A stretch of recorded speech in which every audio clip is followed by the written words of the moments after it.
You were never supposed to hear this. Not in a book, not in a classroom, and certainly not spoken aloud. But history has a way of leaking through the cracks, and tonight, you will hear what was buried beneath soil and silence in the plantations of Georgia. The year was 1847, and while the South was already a theater of cruelty, one story stands apart. So vile, so carefully erased, that even the descendants speak of it only in whispers. A woman, draped in lace and shadow, not merely a mistress of slaves but something darker. She wasn't satisfied with wealth, land, or influence. She craved legacy, blood that would not dilute, blood she believed divine. And to preserve it, she committed an act that makes every other cruelty of the era look pale. She bred her slaves with her own sons. Yes, you heard me right. In her mind, flesh was a tool and children were property. But behind the horror lies something stranger. This wasn't madness, not entirely. It was a design. And once you see the full pattern, you will understand why this piece of history was cut out, erased, and hidden. What drove her was not simply depravity but a belief that she was guarding a secret lineage, one tied to powers older than America itself. If you stay, you will hear it all. But I warn you, the story does not end with her. It reaches into bloodlines that still walk among us today. And once you see them, you will never unsee them. The woman's name was Eleanor Callaway, at least that's what the records suggest. Born into one of Georgia's wealthiest plantation families, she inherited not just land, but a doctrine, a way of thinking passed down like a curse. To outsiders, she was refined, educated in Paris, fluent in French and Latin. But those closest to her whispered of something else. They said she would stand for hours before a mirror, tracing symbols across her skin, murmuring words not found in any Bible. They said her grandfather, a Freemason of the higher rites, had whispered to her on his deathbed, "Our blood must never be broken." At the age of 27, widowed and childless, Eleanor took control of her family's plantation. And with her authority came obsession. She did not see slaves as human. She saw them as soil, dark earth meant to feed a harvest of bodies. Her plan was grotesque but systematic. She selected young women from the slave quarters, paired them with her own sons, and forced unions that blurred the line between kin and cattle. What she created was neither family nor property, but something in between. And yet, hidden within her journals, yes, fragments survive, she did not speak of shame or secrecy. She wrote as if she were fulfilling a prophecy.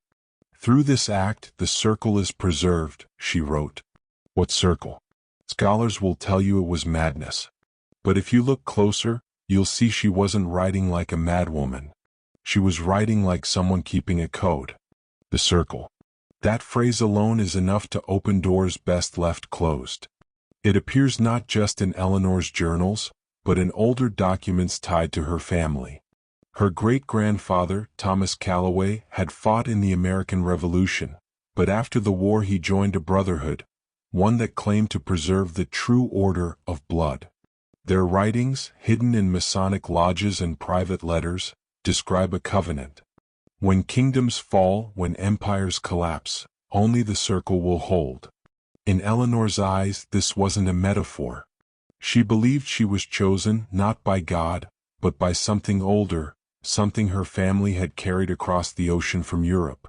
And so she weaponized the flesh of her slaves, the bodies of her sons, to keep the circle unbroken. What shocks most people when they hear this is not just the brutality, it's the structure, the intention. She wasn't hiding in shadows. She carved the circle into the wood of her plantation chapel. She sewed it into the hems of her gowns. Every symbol was an anchor, binding her actions to something she thought eternal. And here's the question that should unsettle you. How many others were doing the same thing? Because if Eleanor was the only one, how do we explain that the circle symbol appears not just in Georgia, but in Louisiana, in Virginia, in the Caribbean? What if the plantations were more than economic machines? What if they were laboratories for a darker inheritance? The kind of inheritance that survives by hiding in plain sight? It was 1847 when neighbors began to whisper. The Callaway plantation seemed cursed. Infants born with strange markings. Crops that rotted while others thrived. Servants disappearing without explanation. Local clergy tried to intervene, but Eleanor had already aligned herself with something greater than the church. She donated heavily, built chapels, hosted ministers at her estate. But behind the polished veneer, her power spread. Families tied to her by marriage began to display the circle in their homes. A new order was being formed, one that merged plantation wealth, occult symbolism, and blood control. And this is where the story darkens further. Because Eleanor was not just preserving her bloodline. She was manipulating the blood of others. Records from estate inventories list children not by name, but by number, with notes about their features. Hair texture, eye color, bone structure. She was breeding not just for survival but for design. And here's where the whispers grow into screams. Decades later, descendants of those designed children were found working in government offices, banks, even within the Confederate hierarchy. Coincidence? Or evidence that Eleanor's circle reached further than anyone dared admit? You see, when history erases names, the blood still flows. The question is, where does it flow now? Here's the part you were never supposed to connect. After the Civil War, when plantations burned and records were destroyed, Eleanor vanished. Official history lists her as deceased, presumed illness. But eyewitness accounts tell another story. A Union soldier, stationed in Georgia in 1865, described a woman fleeing north, guarded by men wearing strange insignias, not Union, not Confederate. Weeks later, in a New York ledger, a ship manifest listed E. Callaway, bound for Europe. After that, silence. But her bloodline didn't vanish. Census records in the early 1900s show Callaway descendants in banking, in railroads, even in Washington, D.C. The circle had not been broken. It had simply gone underground. And here's the hook that should keep you awake tonight. When you look at the architecture of Washington, the hidden designs, the circles within circles, Eleanor's symbol is there. Not the exact same, but evolved, woven into the Capitol's geometry. Some would say it's coincidence, just another Masonic flourish. But if you've followed the thread this far, you know better. What Eleanor began in Georgia was not madness, but method. And the method did not die. It adapted, reshaped, and waits in silence, waiting for those who still believe that blood is destiny. And now you must ask yourself, if the circle survived, what else has? And more importantly, who carries it now? The deeper you look into Eleanor's journals, the less they read like the ramblings of a madwoman and more like a manual. One fragment, hidden in a university archive in Savannah, describes a ritual she called the binding. It wasn't fire or sacrifice, at least not in the way legends tell. It was repetition. Words spoken at childbirth, words whispered before sleep, words carved into wood and stone. The binding wasn't about spectacle. It was about conditioning. A system designed to reprogram minds from birth. Think about that. Entire generations born into obedience, not through chains but through words, symbols, and control of the psyche. And that's where the plantation becomes more than a place of labor. It becomes a laboratory. You see, the true horror of slavery was not only physical, it was psychological. Families split, identities erased, language stripped away. Eleanor wasn't the only one who understood the power in that. She simply took it further, blending her family's obsession with bloodline into the existing machine of psychological domination. And here's the part that makes you stop breathing. Many of those techniques, the language erasure, the ritualized control, the binding of identity, did not disappear with slavery. They were refined. They were institutionalized. They were woven into schools, prisons, churches, and even governments. So ask yourself, how much of your obedience today is truly your own? By 1850, the plantation was more fortress than farm. Eleanor imported books from Europe, grimoires disguised as theological texts. Neighbors spoke of midnight gatherings, the sound of chanting drifting across the fields. But listen closely, this is not just folklore. In one surviving letter from a local priest, he confessed that what disturbed him most was not the chants, but the silence. Hours of it. Dozens of people, sometimes more, sitting in silence, waiting. That is not madness, that is discipline. That is training minds to hold still, to obey, to align thought with authority. And it mirrors techniques you still see today in systems of control. Sit in rows. Wait in silence. Respond only when commanded. You call it school, church, government protocol, but Eleanor called it preparation. She wrote in her journal, "Through silence, the circle grows." Understand this, silence is not emptiness. Silence is control. If you can command silence, you already own the minds of those who obey. And the plantation, with its rows of enslaved men and women forced into silence by fear, became a proving ground. What Eleanor created was not just a bloodline, but a prototype for controlling populations without visible chains. Tell me, how many times in your life have you sat in silence not because you chose to, but because you were told? That is the echo of her system, still alive, still binding. When you trace the migration of Eleanor's descendants after the Civil War, a disturbing pattern emerges. Some settled quietly in the north, others vanished into Europe. But a select few appeared where power was consolidating, in New York finance, in Washington politics, in Southern Reconstruction. And with them came the circle. It no longer looked like an occult society, it adapted, wore new clothes. Banking boards, fraternal orders, philanthropic foundations. But at its core, the same doctrine pulsed. Blood is destiny, silence is obedience, and symbols carry power. One historian uncovered a chilling discovery, an 1872 banking ledger in New York, signed by a Callaway trust, bearing the circle emblem faintly pressed in the paper. That trust funded railroads, newspapers, even schools. Think about that. The very institutions shaping what people read, where they traveled, how they learned, all influenced by a hidden doctrine born on a Georgia plantation. And if you think this is just coincidence, consider this. Some of those schools introduced uniforms, silence in class, obedience drills. The plantation system dressed as education. The circle refined, disguised, institutionalized. And here is where you should feel the chill. You didn't escape it. You inherited it. The structures you call normal were carved out of someone else's experiment in control. Ask yourself, whose system are you living inside? Now let's dig into the psychological heart of it, the breeding. Most historians dismiss it as cruelty, as depravity. But Eleanor's own writings describe it differently. She called it engineering. She cataloged traits like a scientist: skin tone, hair texture, temperament, endurance. She wrote that certain unions would yield children fit for obedience, others fit for leadership. This is not the language of passion or madness. It is the cold language of design. And here's the dangerous part. She wasn't the only one.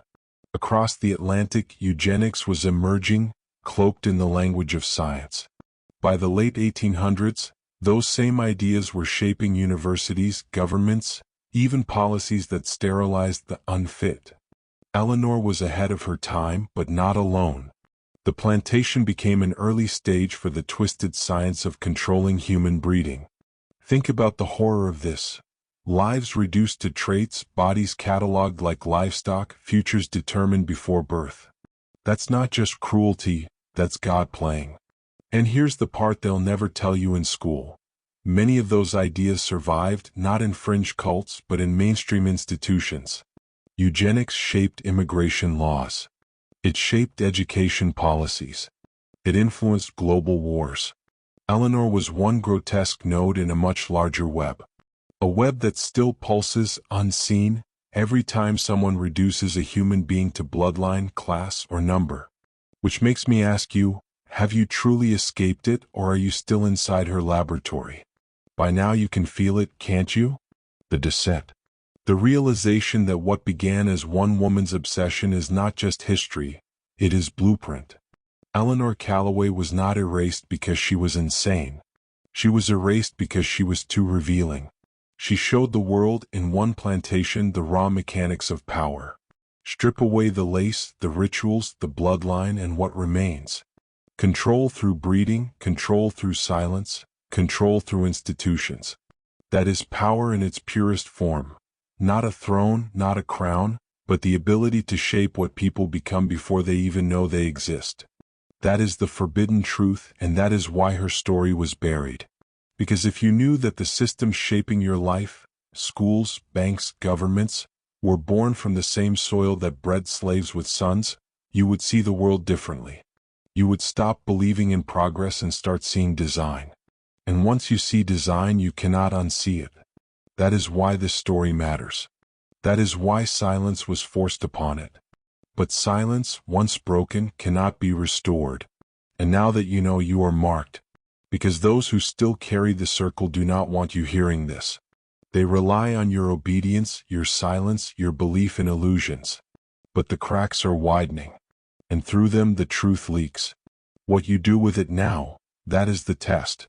Will you stay silent or will you break the circle? After the war, America was hungry. Hungry for labor, for order, for a way to rebuild a nation burned from within. Into that hunger poured money, railroads, banks, schools, prisons. The perfect soil for hidden ideas to take root. Eleanor was gone from public view, but her descendants were not. They appeared in Reconstruction boards, northern universities, secretive investment houses. The circle no longer called itself the circle. It adopted new names: Society, Trust, Foundation. But in every boardroom where Callaway blood sat, the doctrine whispered: order through blood, silence through ritual, power through shaping. Think about it, railroads were not just tracks. They were veins. They determined who could move, where, and at what cost. Schools were not just classrooms. They were factories for minds. And banks were not just money, they were control over time and life itself. The circle simply learned to use the new tools of an industrial nation to do what it had always done: shape people before they could shape themselves. In 1875, a small, privately printed book circulated among a handful of Eastern universities. Its author anonymous, its title cryptic: Inheritance of Silence. Only 6 copies are known to survive. In it, the author described a system of selective molding using language deprivation, ritual repetition, and bloodline planning to create a class immune to rebellion. Most scholars dismissed it as a curiosity. But the diagrams inside mirror Eleanor's journals exactly. Symbols of the circle, tables of breeding traits, instructions for what we now call conditioning. You may think this is coincidence, but one of the universities where that book appeared counted 2 Callaway descendants on its board. The circle was no longer a Southern plantation cult. It was a research project, an academic experiment dressed in philanthropy. The book's final line is almost taunting: a nation is only a plantation scaled large. Read that again. A nation is only a plantation scaled large. When you grasp that, history stops looking like progress and starts looking like continuity. And continuity is the most powerful form of control, because no one resists what they believe to be natural. The more you trace the circle's fingerprints, the clearer the pattern becomes. Industrial schools for native children, where languages were erased and identities crushed. Eugenics programs in New England, funded by charitable trusts. Banking houses pushing immigration policies that favored certain traits. Always the same logic. Engineer the population, strip memory, enforce silence. Even labor strikes. When you look at how they were broken, the tactics echo the plantation. Divide. Isolate. Condition. Punish. Reward. Do you see it yet? This isn't a conspiracy in the way Hollywood sells it. This is a system. A living organism of power born on the soil of Georgia and transplanted everywhere. The circle is not a lodge meeting in a dark room. It is an operating system. Its true genius was to make itself invisible by making its methods normal. Uniforms in schools. Time clocks at work. Silence in churches. standardized testing. All of it justified. All of it efficient. All of it training. And every piece of it traces back to a doctrine Eleanor embodied on her plantation. A doctrine of shaping life from the inside out. If that doesn't disturb you, it should. Now let's return to the bloodline itself, because this is where myth and fact blur. By the early 1900s, at least 5 Callaway descendants held high positions in finance and government. One helped draft early immigration quotas. Another sat on the board of a major private bank. Another oversaw a program that sterilized undesirable populations in the South. None of them spoke publicly of Eleanor. Yet in private correspondence, phrases like "the circle holds" appear. One letter from 1911 reads, "We are no longer bound to land, but the pattern remains. Flesh yields order." That is not nostalgia. That is a quiet affirmation of power. And here is where the circle's brilliance shines. By shifting from overt blood rituals to bureaucratic policies, they no longer looked monstrous. They looked like reformers, scientists, philanthropists. And that is how you shape a society without ever raising a whip. That is how you breed obedience without a plantation. They didn't need chains. They had forms, laws, and silence. This is the part where you may feel the floor tilt beneath you. Because what you're hearing isn't just history, it's a mirror. The circle's core principle was simple. People are clay. Identity is malleable. Memory can be erased. Obedience can be bred. And the same techniques that shaped a slave child in Georgia can shape a citizen in a modern state. You're living proof of it. Uniform schooling. Media repetition. Symbolic rituals disguised as patriotism. Tests and rankings. All of it conditions you to accept hierarchy, to seek approval, to stay silent until spoken to. That is the plantation scaled large. And Eleanor Callaway's experiment, grotesque, hidden, erased, was simply an early glimpse of what was to come. You've been told history is a march toward freedom. But what if it's a spiral, circling back, tighter each time, more invisible each time? If you've followed me this far, you're no longer a passive listener. You're stepping outside the circle. And those who step outside it begin to see patterns everywhere. In architecture. In policies. In your own reflexes. The question is, once you see it, can you unsee it? Or will you begin to break it? By the dawn of the 20th century, America was no longer a fractured battlefield. It was a rising empire. And empires need order. Railroads stretched like veins across the continent. Factories roared with the sound of mechanized labor. Immigrants poured in, desperate for survival. And in the midst of this expansion, the circle adapted once again. Its old plantation language of breeding and silence became the new language of science and policy. Eugenics boards replaced Eleanor's journals. IQ tests replaced her whispered rituals. And philanthropic foundations, many funded by the same families who had once profited from slavery, began to steer entire populations.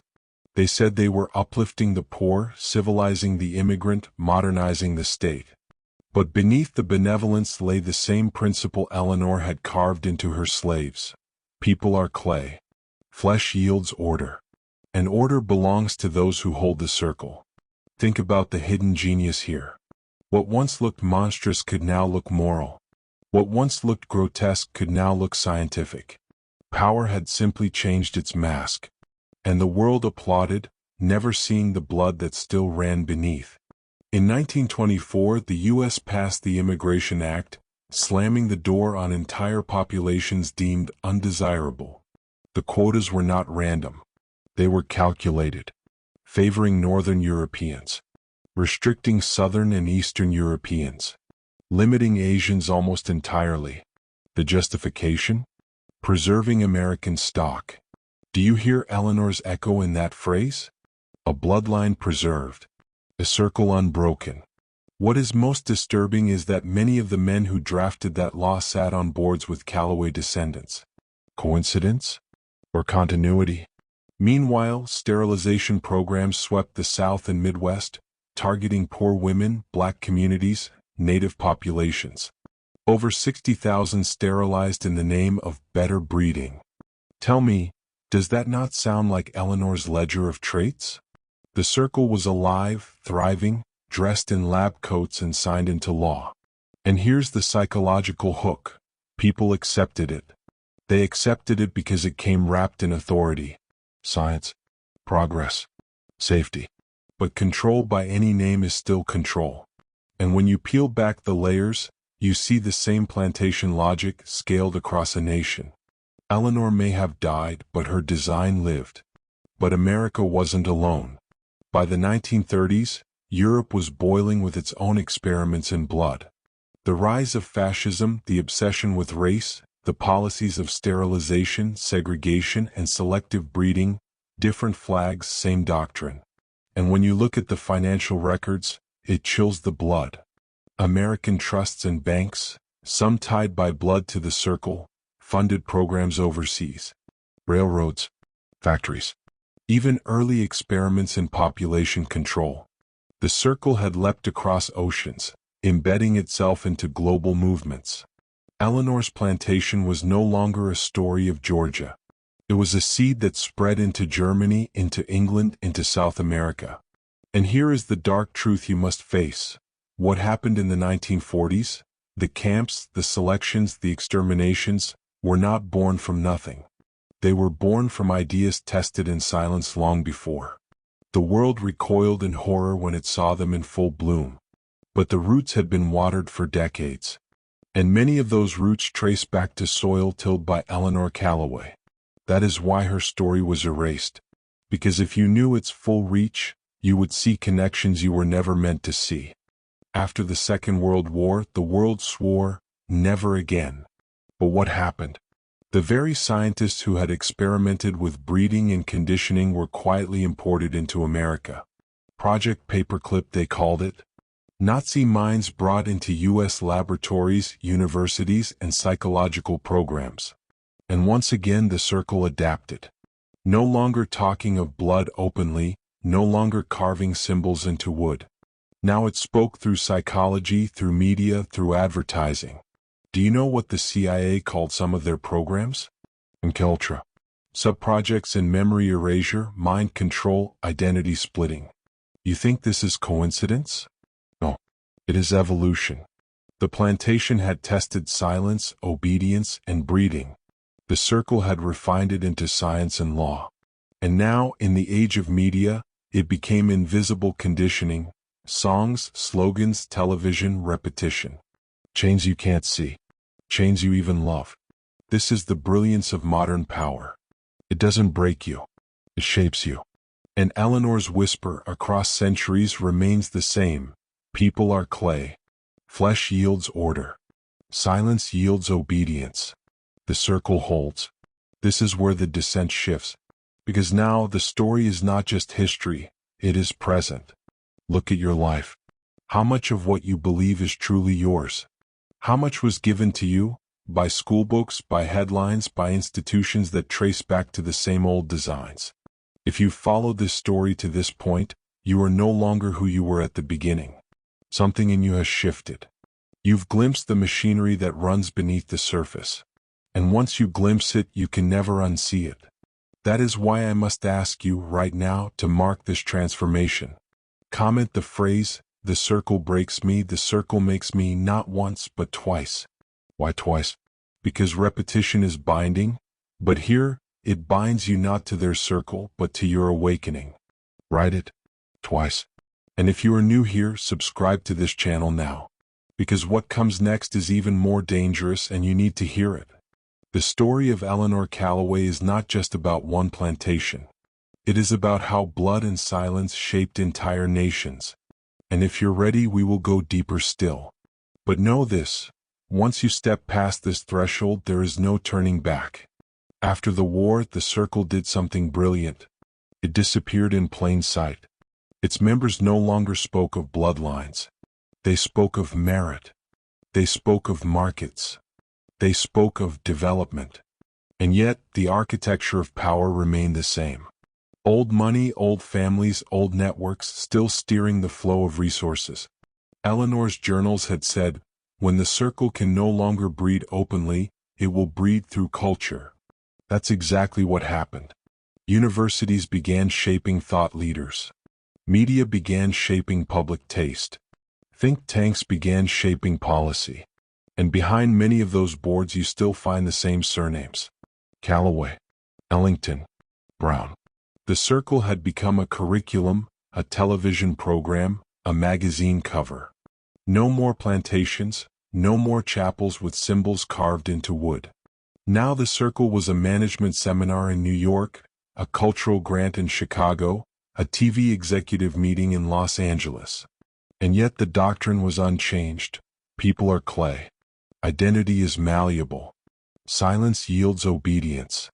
Only now the conditioning came with a smile and a paycheck. In the 1950s and 60s, America believed it was fighting for freedom. Cold War, civil rights, the space race. But if you look beneath the headlines, you see a darker continuity. Intelligence agencies experimenting with psychological warfare at home and abroad. Corporations perfecting advertising techniques that trigger the subconscious. Schools introducing standardized testing at unprecedented scale. These are not random developments. These are refinements. Refinements of systems first tested on plantations and reservation schools. Refinements of Eleanor's binding. Look at the slogans of the time. Short, repeated, emotional. Look at the rituals. Standing for pledges. Singing anthems. Uniform dress codes. All justified. All normal. But every ritual trains obedience. Every repetition etches identity. The circle had become invisible but more powerful than ever. It no longer needed bloodline. It had algorithms of behavior. And in those algorithms, everyone could be cataloged, sorted, managed, nudged. The plantation had become a world. By the 1970s, the circle had entered the bloodstream of global finance. Offshore banks. Foundations funding development in the third world. Corporate boards controlling not just goods but information. Do you know who sat on some of those boards? Descendants of the same families who once cataloged hair texture and bone structure in Eleanor's ledgers. The language changed, but the logic did not. In one declassified memo from 1974, a think tank advised that population stabilization was vital for security. It spoke of fertility rates, of shaping growth, of guiding societies toward new norms. If you read Eleanor's journals, it's like déjà vu, same obsession, different vocabulary. And here's the psychological hook. By now, the circle didn't even need secrecy.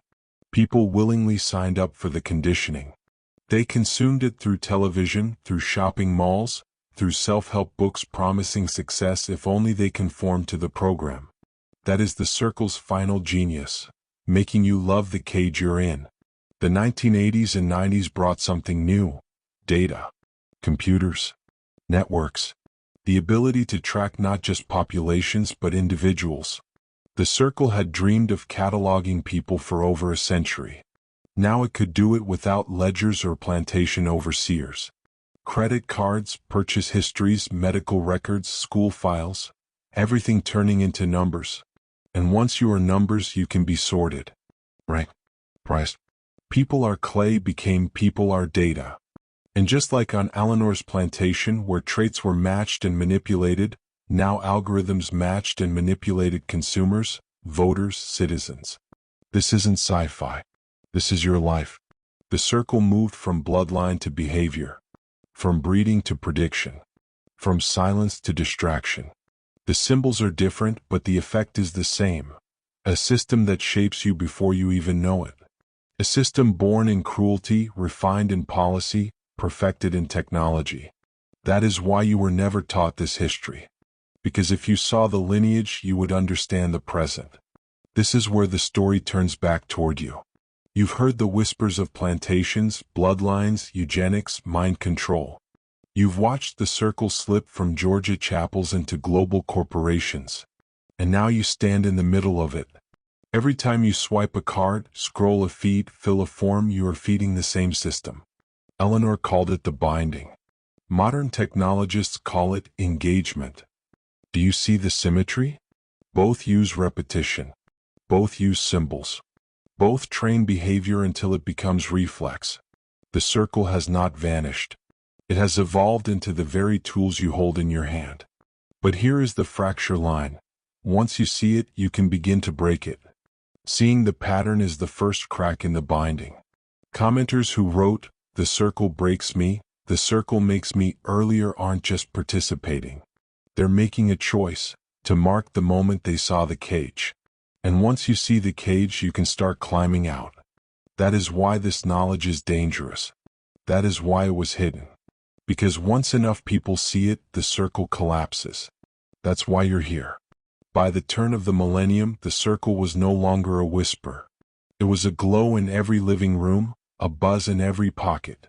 Television had trained one generation to sit in rows before flickering images.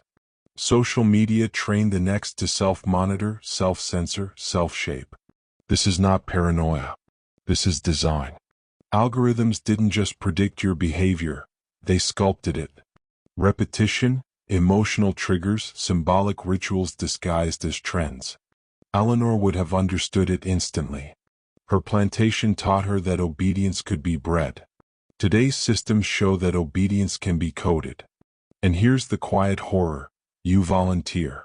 You give your data, your time, your silence. You scroll because it feels good. You click because it feels right.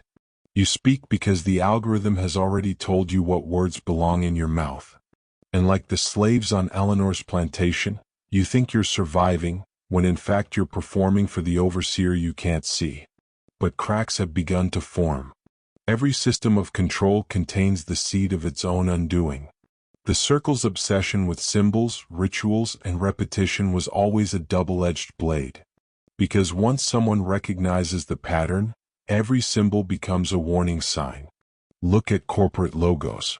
Look at political architecture. Look at the neutral designs of banks and schools. You'll see circles within circles, loops without ends, eyes inside triangles. You think it's just aesthetic. But Eleanor knew, symbols shape the subconscious. They tell you when to bow, when to wait, when to obey. Recognizing them is the first act of rebellion. And once you recognize them, you start seeing how the circle signals to itself in plain sight, how it leaves marks in architecture, in policy, even in your daily rituals. Seeing is dangerous, but it is also liberating. Because once a symbol stops being invisible, it stops working on you. Some of you watching right now have already felt it. The shift, the unease, that subtle tremor in your chest when you realize how much of your life has been scripted. That's not fear. That's awakening. Eleanor's greatest weapon wasn't breeding. It wasn't even silence. It was inevitability. She made her victims believe there was no outside. But there is always an outside.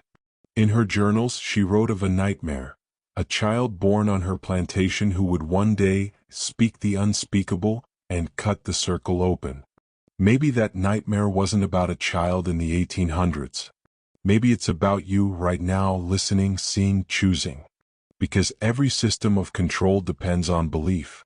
Once belief cracks, the system starts to shake. And shaking systems make mistakes. Let me show you one of those mistakes. In the late 2000s, a cache of letters surfaced at an estate sale in Savannah. They were from a Callaway descendant who had been working in a major media conglomerate. The letters referenced the binding, blood logic, and the circle, as if it were a living entity. One line reads, "The binding phrase in the age of mirrors." Mirrors, in psychological terms, are what happens when people see themselves reflected in systems, when they recognize conditioning and start to break it. The circle had built an empire on silence and ritual. But the internet, for all its manipulation, also became a hall of mirrors. People began sharing symbols, decoding patterns, questioning narratives. In trying to create the ultimate plantation of minds, the circle built the very network that could destroy it. That is why this knowledge is surfacing now. Because the cracks are wide enough to slip through. And here you are, slipping through one of those cracks. This story began with a Georgia plantation, a woman in lace breeding her slaves with her own sons. It looked like madness. Now you see it was a prototype. A prototype for systems of control that shaped nations, wars, economies, and even your daily life. But prototypes can be dismantled.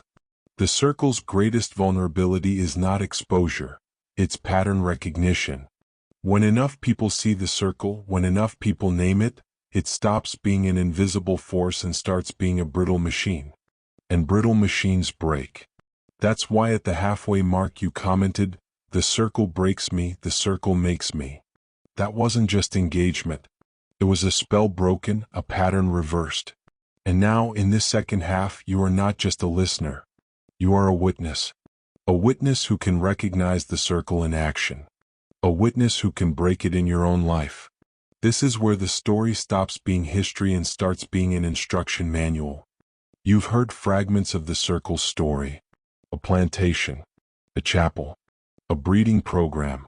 Then universities, corporations, algorithms. But you haven't heard its final layer. The layer that isn't about breeding bodies or even shaping minds. It's about shaping time itself. Eleanor wrote of it in her last journal. Control the story, control the years. The circle learned early that whoever sets the narrative sets the future. Rewrite the past and the present follows. That's why schoolbooks omit certain chapters. That's why archives vanish.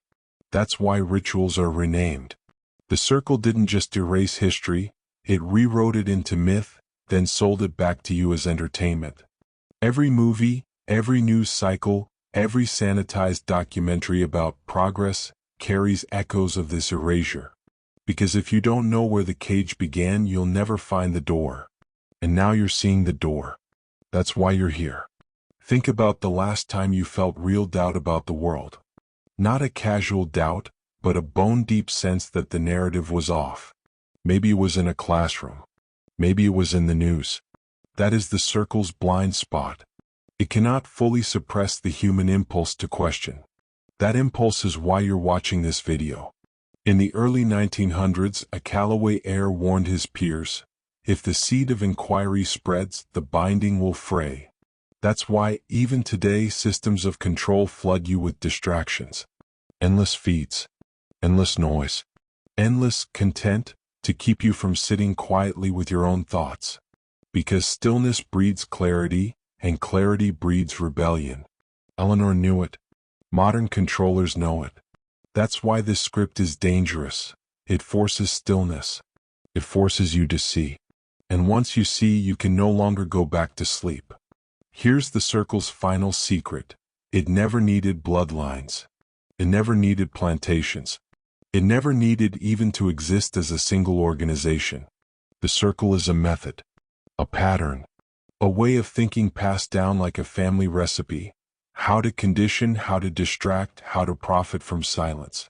That's why, when you look for a single villain, you never find one. The villain is the pattern. And the pattern only survives if you repeat it. This is why Eleanor carved circles into the wood of her chapel. Not as a mark of power, but as a program of memory. A self-replicating pattern hidden in plain sight. Her greatest fear, written in the margin of her journal, was this: if they see the circle as a pattern, it dies. That's where you are now, on the edge of seeing the circle as a pattern, not a monster. Patterns can be stopped. Monsters cannot. You've probably noticed something about your own reactions. As you've listened, there were moments of fascination, then unease, then clarity. That arc is not an accident. It's the same arc Eleanor used on her victims. Fascination to open the door, unease to soften resistance, revelation to bind. But here's the reversal. In this video, revelation does not bind you. It frees you. That's why I'm asking you now, once and only once, subscribe to this channel. Not as a ritual, but as an act of defiance. Because the more of you who subscribe, the more this knowledge surfaces in the algorithm that tried to bury it. Subscribing is not just support. It's a signal, a crack in the circle, a sign that you are choosing to see, choosing to wake, choosing to name the pattern out loud. And now the key. The circle's weakness is that it needs your participation. It cannot shape you without your consent. Every scroll, every click, every silence, every reflexive reaction feeds it. The key is not a password or a secret handshake. It's a decision. A decision to pause before you react, to ask who benefits, to see the symbol before you obey it. This is not glamorous. It's not dramatic. But it's how systems die, one person at a time, refusing to perform. That's why Eleanor feared the child who speaks the unspeakable. Not because the child would burn her plantation, but because the child would break the ritual. That child is you. The pattern is in your hands now. What you do next decides whether the circle survives or collapses. This is no longer a story. It's an instruction. We have arrived at the end of the plantation road. Beyond the chapel, beyond the archives, beyond the glowing screens. You've walked with me through bloodlines, rituals, and algorithms. But the deepest layer of the circle isn't in documents or databases. It's in the small voice inside you that whispers, "I have no power." That voice is the circle's true inheritance. Every system it built, from Eleanor's breeding program to today's predictive algorithms, exists to make you doubt your own agency, to make you believe you are clay, to make you forget you are fire. The moment you see that voice for what it is, a planted thought, you break the spell. That is why this final section is not about them. It's about you. Picture Eleanor's chapel one last time. The carved circles, the hidden ledgers, the children she bred for control. All of it a stage for a single idea, that people could be owned, shaped, and erased. But look closer. Even in her journals, between the lines of cruelty, there are notes of fear. She feared what would happen if her victims remembered who they were. She feared a future where knowledge could spread faster than her rituals. That future is now. Her chapel is dust. Her plantation is a ruin. Her symbols are memes on the internet. Her descendants hide in plain sight. And yet you're here reading the pattern. In her worst nightmare, this moment was impossible. You are living proof that the circle is not inevitable. Now step back and see the bigger picture. Every institution you thought was monolithic, governments, media, corporations, is only a network of people following patterns. Break the pattern and the network dissolves. That's how power works. It's fragile under scrutiny. The circle has survived because it convinced you that it was invincible. But its entire machinery, algorithms, narratives, breeding programs, depends on one thing: your unconscious participation. The moment you act consciously, you stop being clay. You start being fire. And fire spreads. This is why dangerous knowledge always comes with a cost. Because once you see, you can't go back. And once you can't go back, you have a choice: act or obey. Here's the closing ritual. If you've come this far, you've already felt something shift. Now I want you to anchor it. In the comments, write the phrase, "The circle shattered, the fire awakened," twice. Not as a game, not as a gimmick. As a public mark that you saw the cage and chose to step outside it. Algorithms track engagement. Let's turn that weapon against the circle. Each comment pushes this story further, making the invisible visible to someone else. Each repetition is a small crack in the binding. You're not just a viewer now. You're a signal, a mirror, a flame. This is the moment you stop being a subject of the story and start being its undoing. And now you know the secret they swore you would never hear. A plantation lady in Georgia did not just breed bodies. She birthed a template for control. That template migrated into boardrooms, think tanks, and algorithms. It shaped your schools, your screens, your silence. But it is only a template. And templates break when enough people refuse to trace them. This is your instruction. Pause before you react. Question before you believe. See before you obey. That simple discipline is dynamite to the circle. Because the circle cannot bind those who no longer walk in circles. This is dangerous knowledge. But it's also a key. Take it. Use it. Pass it on. And when you do, remember, they hid this from you because they feared you. Not because you were weak, but because you were always the fire they could never breed, never code, never erase.